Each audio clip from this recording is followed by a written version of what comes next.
I'm here with Lauren Abell, and she is running for District 5 of the Utah House of Representatives. And I'm just going to ask a couple of questions. We're going to have a little discussion, and I'm going to ask her a couple of questions. These questions were submitted by the students at Utah State. And so we're just going to go ahead and get started. So Lauren, the first question for you is, what motivated you to run for office?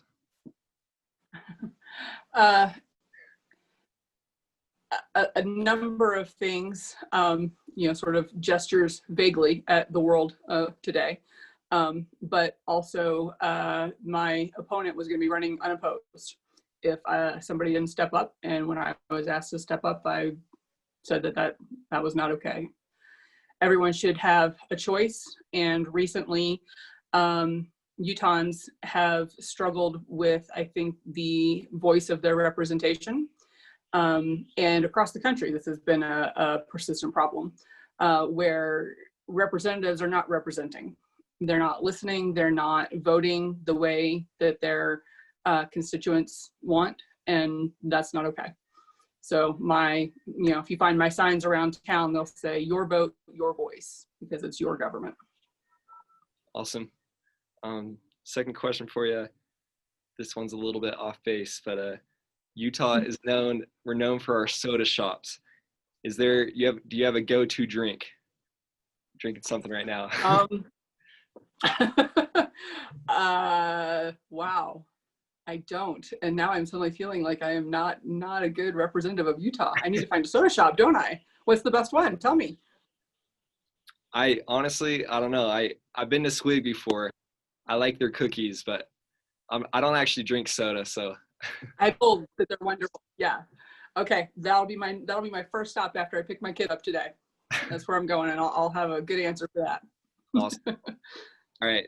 So we'll switch gears back to the serious now. So the big problem, obviously, this year has been COVID-19. How well do you think that the state of Utah has done in responding to the virus, and what do you think we need to do in the future?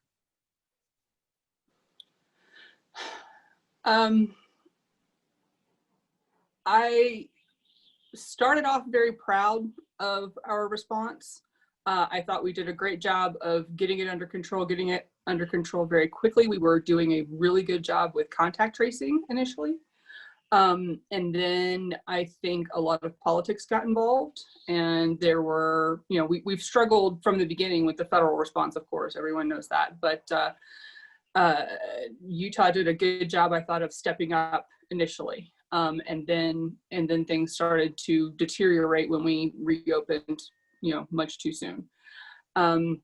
We lost a lot of the progress that we had made. I think we have been extremely fortunate in that we have a fairly small and fairly rural population, which has served us well. And in helping control it. Cache Valley on its own has done an exceptional job, I think, of controlling things fairly well. I don't even have to sit here and give you a playbook for how these things should be handled, because they're out there. There's the national, the NGA, National Governors Association pandemic playbook. That's a thing that predated COVID. There's the Obama era playbook for the federal response. There's a DHS playbook. There's all of these response initiatives out there that tell us exactly the kinds of things that we need to do. So from a logistical standpoint, from a practical standpoint, from a what do we do standpoint, all of those things are really very well laid out for us. The main thing that I would suggest that we could do better, again, from a practical standpoint, is buttressing our supply lines. We can't stockpile tests because we don't know what the next pandemic will be, but we can stockpile supplies, and we can stockpile PPE, personal protective equipment. We can work with our local manufacturers. We have a number of manufacturers here in the state that can switch supply lines and help us ramp up production of things that we need to be getting a handle on the next time. But more than that, all of that is in the practical sphere of the things to do. The thing that will differentiate this from any future pandemic, or could potentially differentiate this, is the communication. And we had an absolutely horrendous mishmash of communication, of narratives, of belief systems, of politics, of all kinds of things that got involved this time that should not have happened. And in the absence of a federal voice, a strong hand to guide a collective response, Utah needs to have a collective, uniform message that is responsive to changing conditions, but clearly lays out a collective line of action and a collective message for the state. Nice. I got another complex scientific question for you now, and it's about climate change. What are you doing now, and what will you do in your position if you are elected to combat climate change? Well, at the moment I work from home. I hope that counts for something as far as climate change. I have always been, I hate to say that I'm a believer in climate change, because it is what it is. It's not something you get to believe in or not, but I recently actually wrote a research paper on it for the government. I work for a company that serves a number of federal agencies, and I recently provided a research paper on this for the government. And I'm extremely concerned, especially in what we've seen this year about the wildfire threat. The Western United States is on literal fire. And that is just a local concern compared to the global, catastrophe that we're facing. So what will I do? What can I do? What am I doing? I do my best to reduce my personal, footprint, but, legislatively, I would certainly take every opportunity to vote for any kind of pro-climate, pro-environment, pro-conservation type of action. I do not feel that, I don't feel that that's enough of a priority right now in our current governing body. Utah especially, again, just from a local perspective, Utah especially relies on its natural environment for our tourist industry, which has already taken a hit from COVID. So, Utah, and every Utahn has a vested interest in a welcoming, open, clean, vibrant, wildlife and natural preserve in our state. Our state literally relies on it for a good deal of our funding. So again, any opportunity I had to introduce a bill to, correct past wrongs, any opportunity to vote for, climate action bills, I would be 100% on board with that.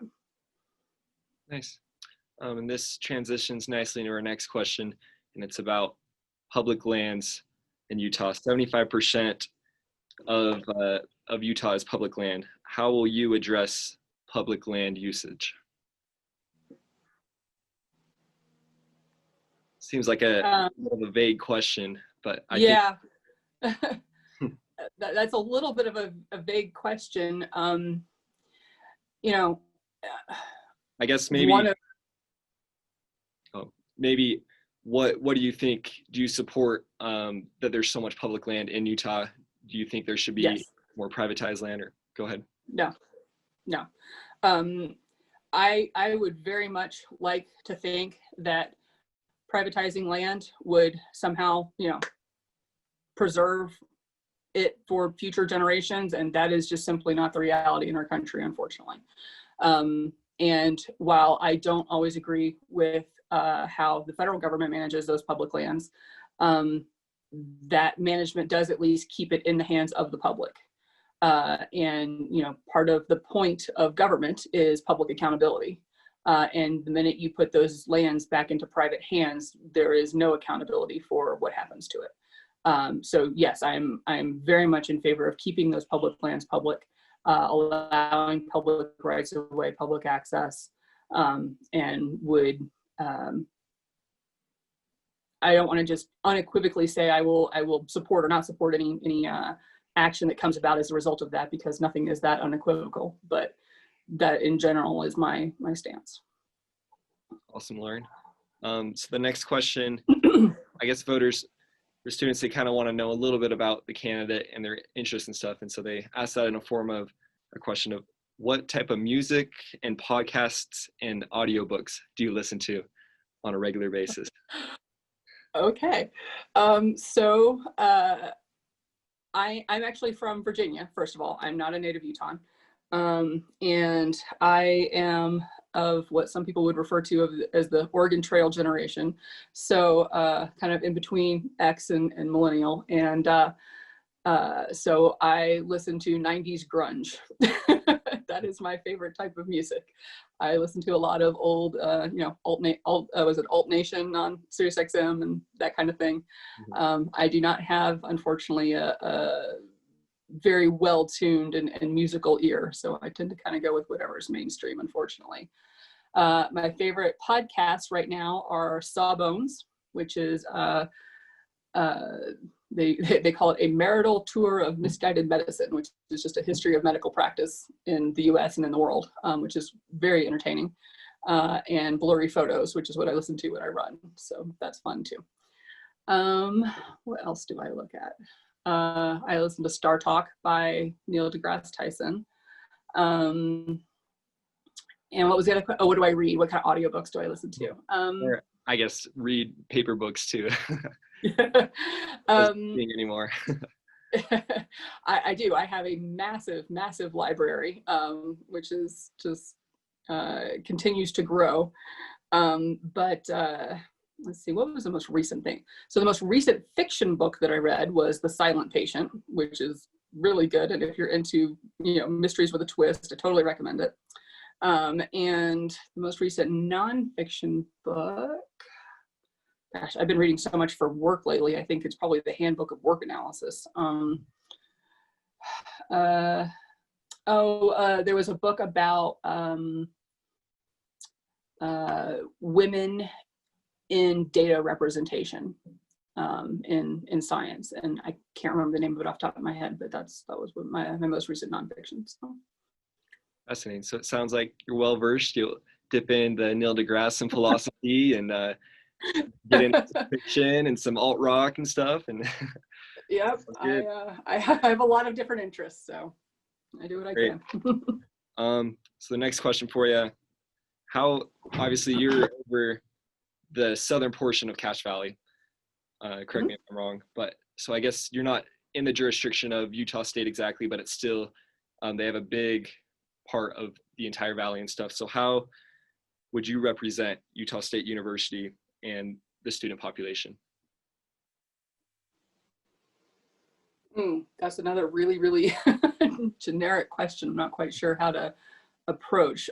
First of all, you are correct. USU does not fall specifically in my jurisdiction. I'm basically everything south of Logan. But we do have a lot of USU professors that live down here in the Providence and River Heights areas, especially.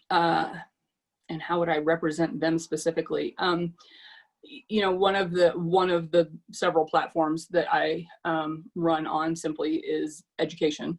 My parents are both professors. I myself have a couple of master's degrees.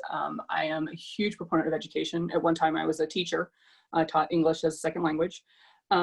So I'm heavily invested in education, and particularly right now, I am heavily invested in educated public discourse on things that matter. You talked a minute about climate change, and we've talked about COVID and the things that educate the public, and also literacy. And I don't mean literacy as in the ability to read, although that obviously is important as well, but literacy in the ability to parse and understand media and science research, and the ability to understand the very complex things that are going on in the world right now.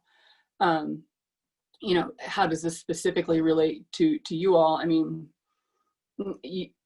again, that's kind of a generic question. If there's a specific piece of legislation or concern that you have, just stop me from rambling. But anything that goes to support higher education, professors, students, staff, I'm generally speaking, again, without making dogmatic yes or no statements. I'm generally in favor of almost anything that improves improves access to, improves funding for, that kind of, improves the freedom of academia in this country.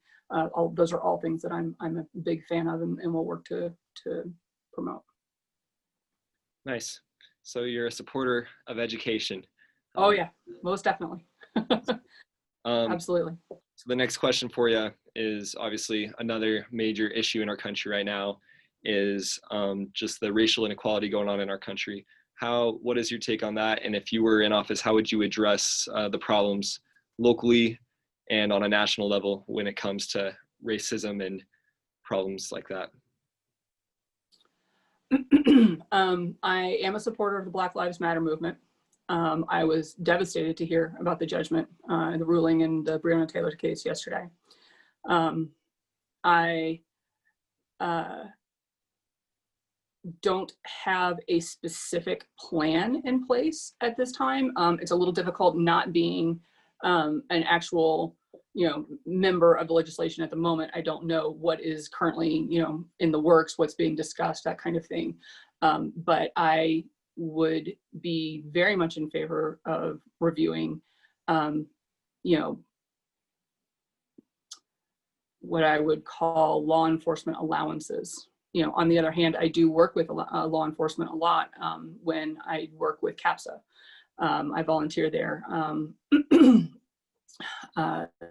interact with them frequently, and I have enormous respect for law enforcement.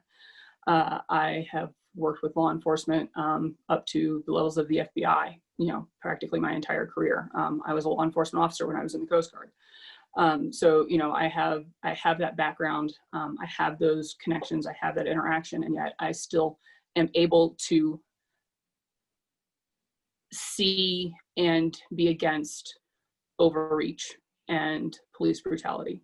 And I think we have militarized our police in this country to the point where they have less accountability even than our troops overseas, and that's not okay.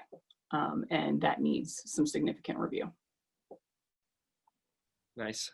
I got 2 more questions for you. One of them is from the students, and then they asked me to have one question for you. So my personal question will be the last one.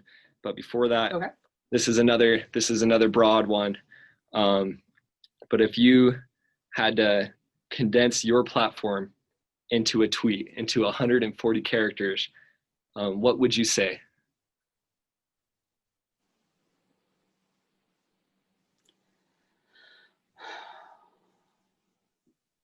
I can't count my letters off the top of my head here, but I think it would be probably similar to what I started with, which is that we have drifted away from real representation in this country. And voting for me is voting your voice, and I will be your voice, and I will be your representation. And I want to know. I don't really want to talk. I want to listen. So that's awesome. Probably as close to 140 characters as I'm capable of being. So, yeah. Just why I don't tweet. Perfect. All right, and then the last question for you. You're over the south part of Cache Valley, and those are the people that you would be representing. And what certain issues specifically locally are you concerned about? And what you mentioned some of your past jobs and some of your expertise. How could you use your skills and your experience to help make Cache Valley a better place to live?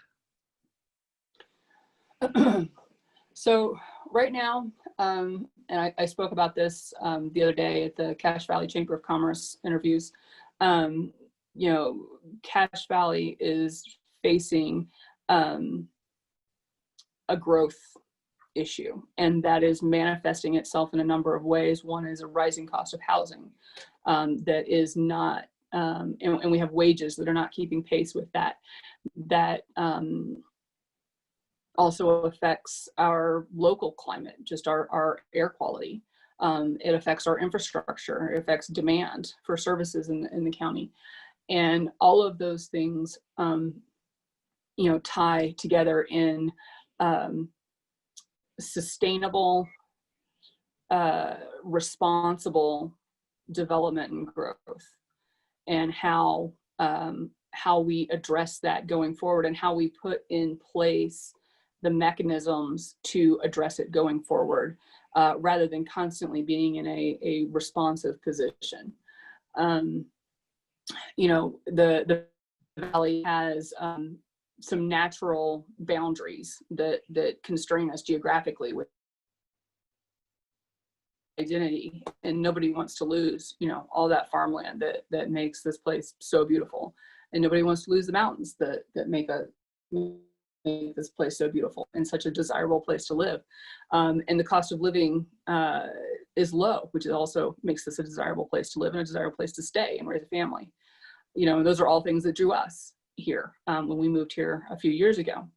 So I think the main, you know, if you're going to kind of wrap all of those things together, I think the best way to address it is, as I said, with a plan. It needs responsible, mediated planning to address the multiplicity of issues that go into that, and think carefully rather than doing things onesie twosie.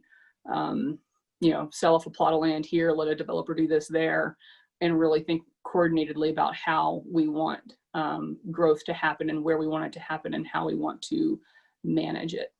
I spoke very briefly about what I called in